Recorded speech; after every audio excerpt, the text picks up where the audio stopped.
Hello once again. This is me, Leonard, broadcasting as usual from HASLINGDEN, 30 miles or 50 kilometres due north of Manchester in the UK on Saturday the 24th of September 2011. This is my series, The United States of Europe, which is my dream.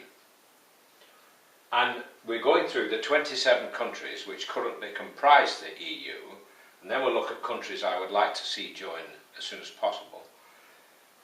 And we've just done today Germany, which is probably economically the most powerful, well, it is the most powerful economy within Europe, because everybody wants German machinery.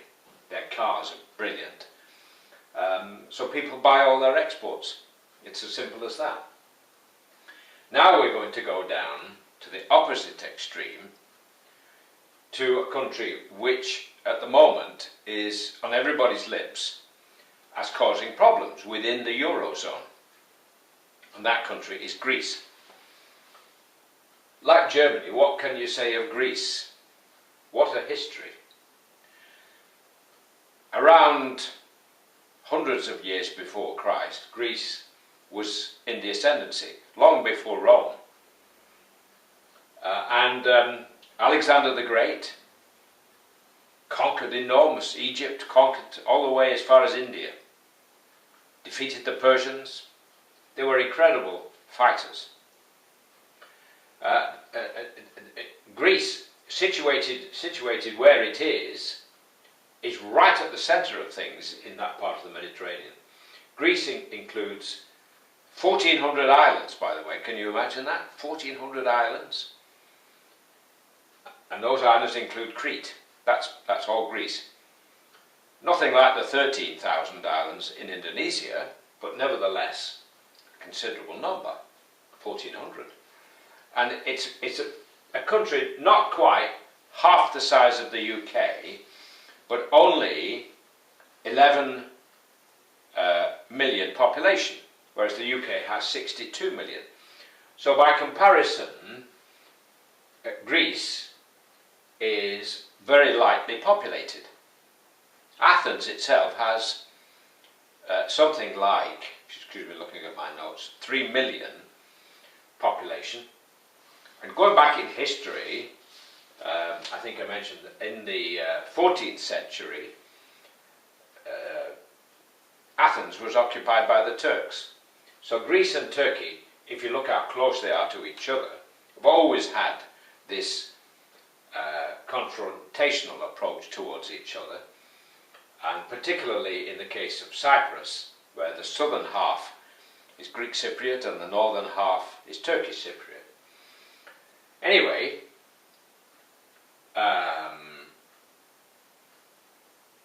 prior to the Second World War,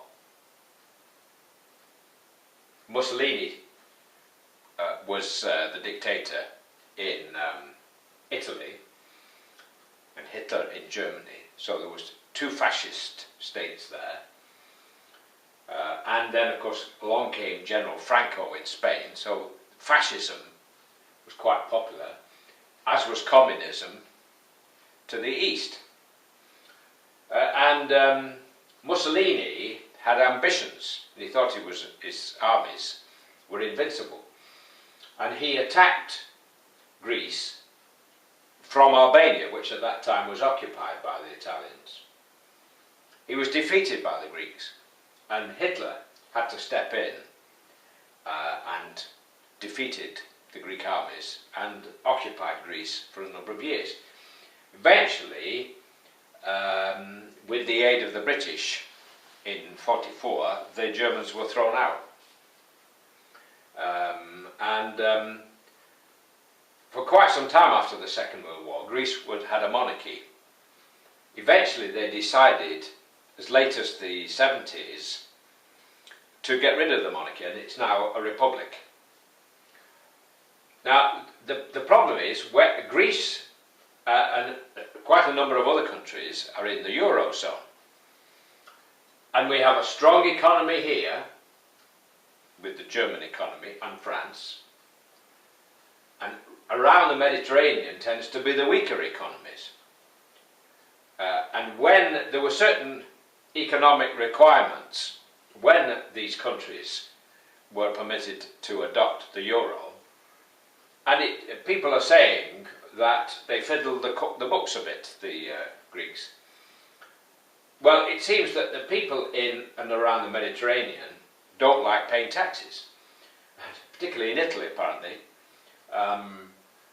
And of course Switzerland is the home of people who don't pay tax, and all their banks have had a whale of a time down the years, particularly the 20th and 21st centuries, by telling everybody, oh, come and put your money in our bank, we won't tell anybody.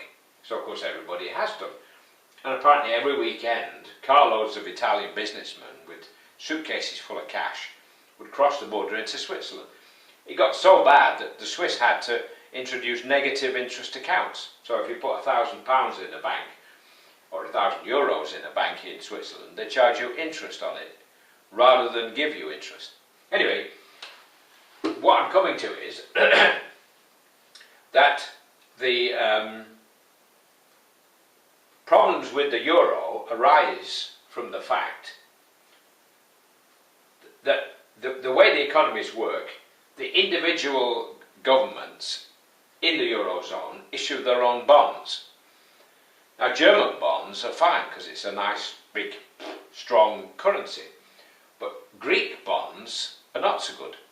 And the banks, who took a big bashing in 2007-8, where they almost all collapsed, are loaded with these Greek bonds, and they're worried about them. And of course, so is everybody else. And these rating agencies, as they're called, are downgrading Greece and its government in terms of its credit rating, and the banks who hold all these Greek bonds. Ideally, if we had, a United States of Europe, in which case we would issue euro bonds, which would be a shared bond, so it wouldn't carry the stigma of being a poor investment like Greek bonds do, or Italian bonds. Maybe one day there'll be problems with Italy as well, and Spain and Ireland, but Greece is the problem at the moment. If we could get agreement to issue euro bonds, there would not be a problem. So that's my dream. My dream is a United States of Europe, nothing less. If we can do that, we have 2,000 years ahead of us of incredible growth. Because pulling together, we would be the most powerful bloc in the world. Far more powerful than the United States economically. Our GDP even now, before other countries join, like Turkey, which I would like to see, the current GDP of Europe, of the 27 EU countries rather, is in fact almost as great as America and China put together. So you imagine how strong we are collectively. Forget this individuality which the Eurosceptic Tories are always talking about. Oh, we Brits are not like the Europeans and all that baloney. The trouble is, once they get into power, the Tories, they start looking back at our imperial past.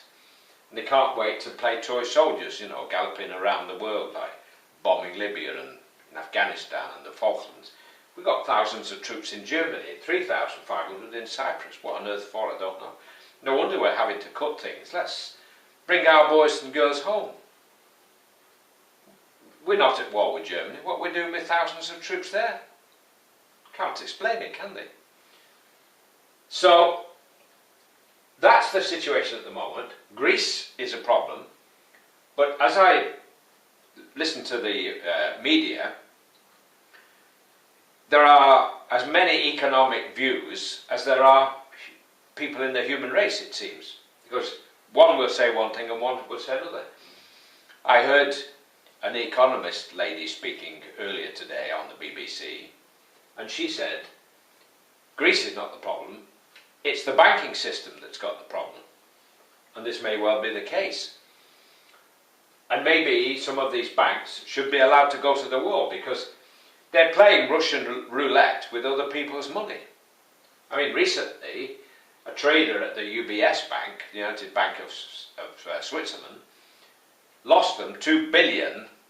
$2 billion, that's $2,000 million, trading on with their money, with the Bank of Switzerland's money in London.